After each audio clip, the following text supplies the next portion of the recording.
la seva llibertat i la seva independència de corones i dictadures que van patir la repressió i la mort, enyorant una pàtria emancipada, llegirem aquest poema de Joan Margarit.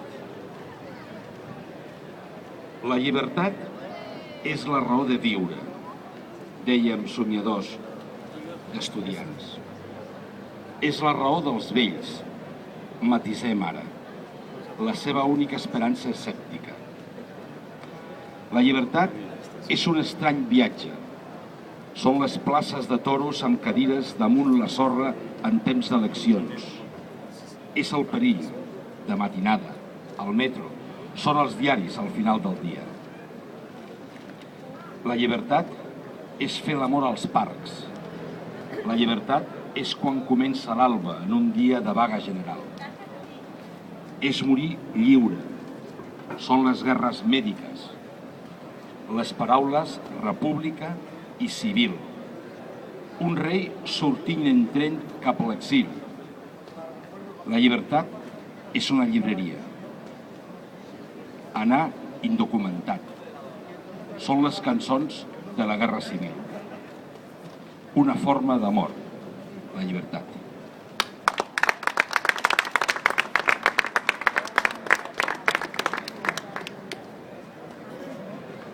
Bon dia a tothom, soc Diego Arcos, president del Casal Argentí de Barcelona. Estoy aquí como argentino y como catalán, que són les dues meves identitats, però estic també aquí com a lluitador per als drets humans i com una víctima de la dictadura argentina. A partir del mes de setembre, la lluita per als drets humans, que mai s'ha aturat, mai, creuarà per damunt de l'oceà Atlàntic. I per primera vegada lograrem que a través de la justícia argentina, que no és cap joia, però que està pressionada per la mobilització social de la societat argentina, estigui obligada a investigar i a perseguir els botxins, els lladres de la dictadura franquista.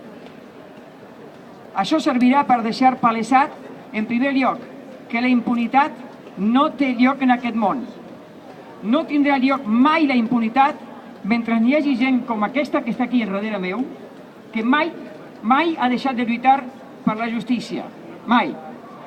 Estem en l'única societat del món, l'única, en la que una dictadura feixista va guanyar, es va mantenir i va deixar un rei posat per un dictador. Y eso sembla que ningú ho sàpiga.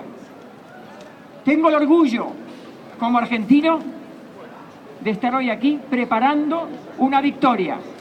La victoria cuando comencemos a llevar a los tribunales a los ladrones y a los asesinos que encima dan lecciones de democracia. ¡Viva la lucha de los derechos humanos! Gracias.